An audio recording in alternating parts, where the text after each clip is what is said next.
ফজরের 2 রাকাত সুন্নত পড়ে 41 বার এই ছোট্ট সূরাটি পড়ুন। যারা অসুস্থ আছেন, জটিল ও কঠিন রোগে আক্রান্ত আছেন, অভাবের মধ্যে আছেন, বিপদের মধ্যে আছেন, যে কোনো সমস্যার মধ্যে আছেন, কোরআনের এই ছোট্ট সূরাটি 41 বার যদি পড়তে পারেন, ফজরের 2 রাকাত সুন্নতের পড়ে ফরজ নামাজ পড়ার আগে যদি আপনি আমলটি করতে পারেন, আল্লাহ তাআলা যে কোনো রোগ আপনার থাকুক না কেন সুস্থ করবেন, সুস্থ হয়ে যাবেন ইনশাআল্লাহ। এই সময়টা অত্যন্ত দামি। মনোযোগ দিয়ে যদি আমলটি করতে পারেন, ইনশাআল্লাহ ফলাফল পাবেন। সম্মানিত মা বোন, আমার মুসলিম ভাইয়েরা, আজকের আমলটি অত্যন্ত দামি, কারণ কোরআনের আমল কখনো মিস হয় না। কারণ কোরআনের মধ্যে আল্লাহ পাক সব বিষয় আল্লাহ পাক দিয়েছেন। আল্লাহ রাব্বুল আলামিন বলেন, ওয়ানাজ্জালনা আলাইকাল কিতাবা তিবিয়ানাল লিকুল্লি শাই।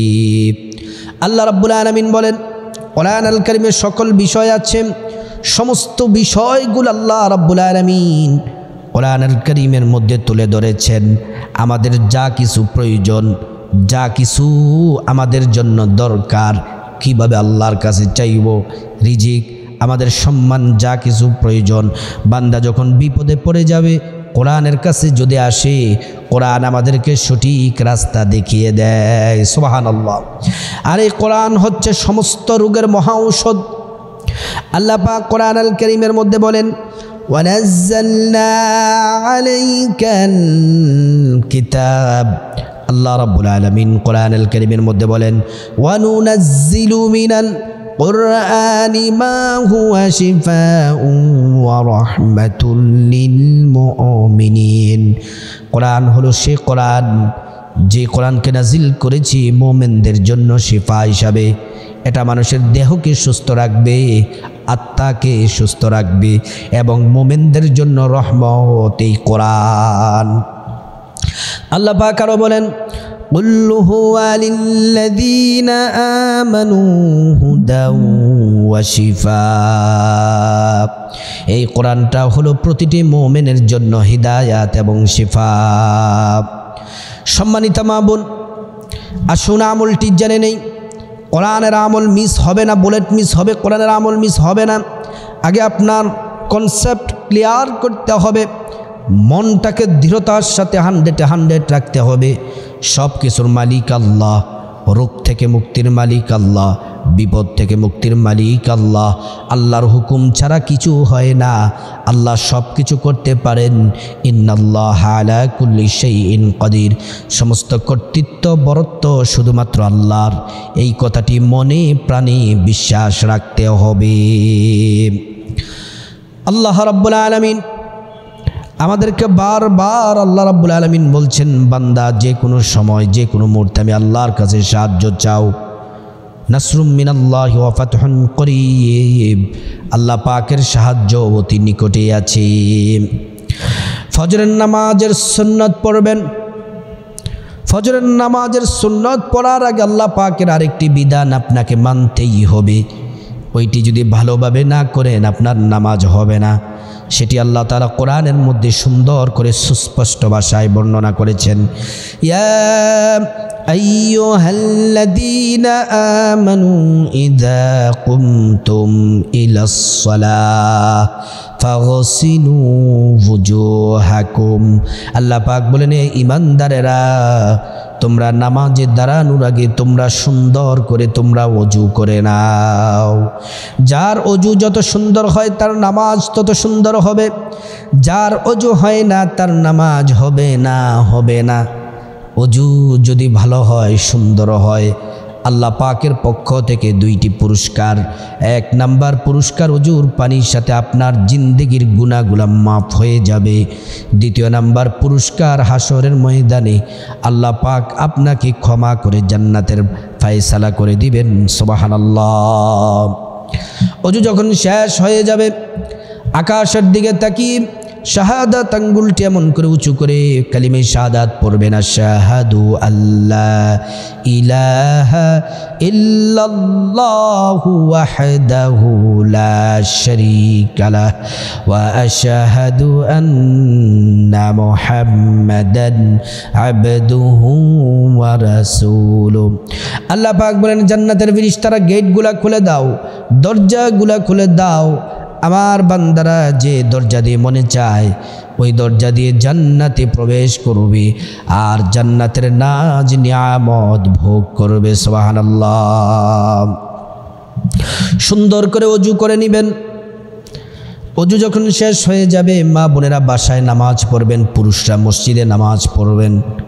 আমলটি কিভাবে করবেন? যারা অসুস্থ আছেন, কঠিন রোগে আক্রান্ত আছেন, বিপদে আছেন, রিজিকের প্রয়োজন, যা কিছু প্রয়োজন, আপনারা সর্বপ্রথম ফজরের 2 রাকাত সুন্নাত পড়তে হবে। ফজরের নামাজ বড়ই দামি। ফজরের নামাজটা নিঃশ্বাস ছাড়ে।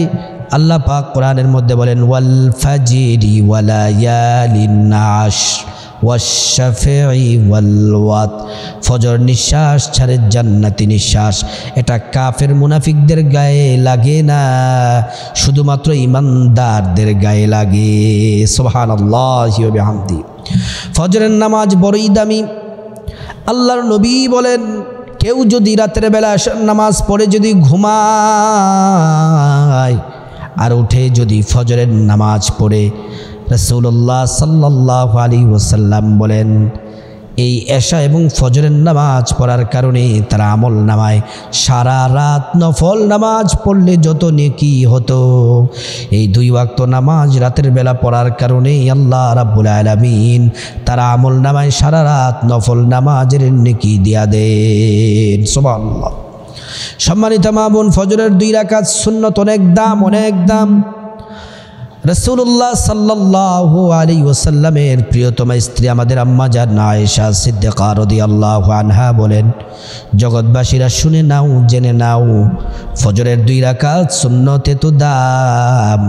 গোটা দুনিয়া এবং দুনিয়ার মধ্যে যা কিছু আছে, স্বর্ণ গয়না, পাহাড় পর্বত, মণি মুক্তা যা কিছু আছে, সবগুলাকে যদি একত্রিত করা হয় আর ফজরের সুন্নাতকে যদি আলাদা রাখা হয়, সব কিছু থেকে দামি হলো ফজরের 2 রাকাত সুন্নাত। সুবহানাল্লাহ।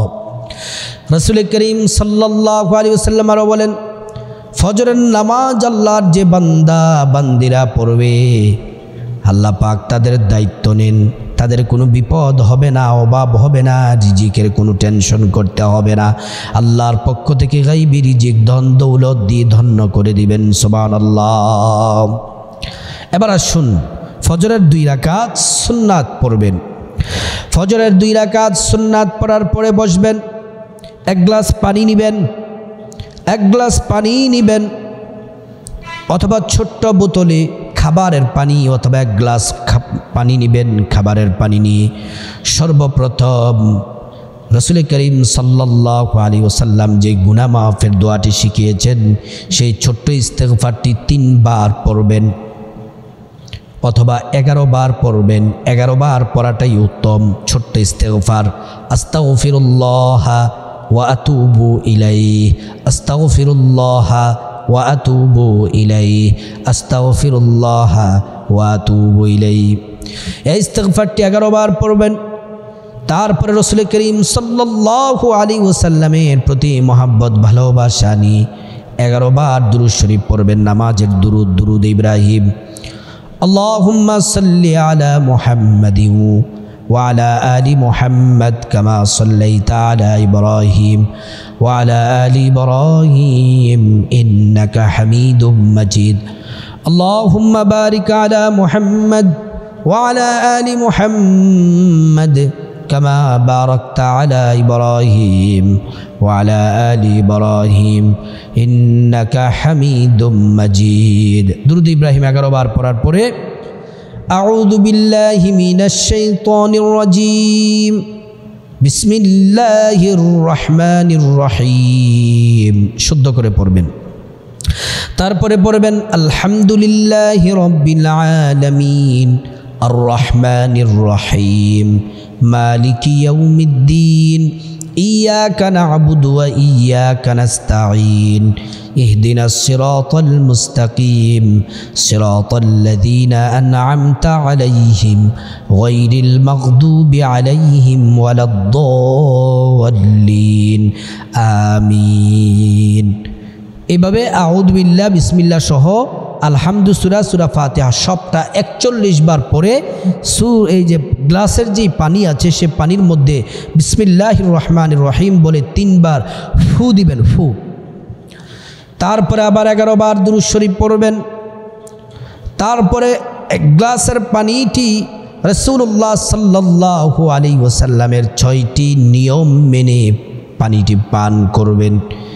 1 নাম্বার বসে পান করবেন পানিটি, 2 নাম্বার গ্লাসটি ডান হাতে নেবেন, 3 নাম্বার চোখ দিয়ে তাকাবেন পানির মধ্যে ময়লা আছে কিনা, পানিটা পরিষ্কার পরিচ্ছন্ন কিনা, খাবারের মতো উপযুক্ত কিনা দেখবেন। 3 নাম্বারে আপনারা এই যে প্রথম তো বললাম বসে পান করবেন, 2য় নাম্বার বললাম ডান হাতে পান করবেন, 3 নাম্বার বসে বসে পান করবেন, 4 নাম্বার হলো আপনারা যখন পানিটি পান করবেন তখন পানির দিকে তাকাবেন এবং শুধু তাকালেই হবে না, পানিটি পান করার শুরুতে বিসমিল্লাহির রহমানির রহিম বলবেন। 4 নাম্বার বিসমিল্লাহির রহমানির রহিম বলে পানিটি পান করবেন। 5 নাম্বার 3 ঢুকে পানি পান করবেন। 6 নাম্বার পানি পান করা শেষে আলহামদুলিল্লাহ পড়বেন। তারপরে আল্লাহর কাছে হাত তুলে চোখের পানি ছেড়ে দিবেন। আল্লাহ, ক্যান্সার, আমার ডায়াবেটিস, আমার হার্টের সমস্যা, কিডনিতে সমস্যা, বিপদে আছি, মুসিবতে আছি, আল্লাহ আমার সমস্যাগুলো দূর করে দেন। আমার কঠিন রোগ গো মাওলা, ডাক্তারের পর ডাক্তার দেখালাম, শত মেডিসিন খাইলাম, আল্লাহ আপনি তো সব ডাক্তারের ডাক্তার, আপনি যদি চান মুহূর্তের মধ্যে বান্দাকে সুস্থ করে দিতে পারেন। এগুলা বলে বলে চোখের পানি ছেড়ে ছেড়ে আল্লাহর কাছে বলবেন। সম্মানিত মা বোন, এইভাবে আমলটি করবেন। আমলটি যদি এভাবে 1 দিন 2 দিন 3 দিন করতে থাকুন, দেখবেন ইনশাআল্লাহ আপনি ফলাফল পেয়ে যাবেন, সুস্থ হয়ে যাবেন, বিপদ দূর হয়ে যাবে। আল্লাহ তাআলার কাছে যা চাইবেন আল্লাহ পাক তাই দিবেন। আল্লাহ রাব্বুল আলামিন আমাদের সবাইকে এই শ্রেষ্ঠ আমলটি, কোরআনিক আমলটি করার আল্লাহ পাক তৌফিক দান করুন।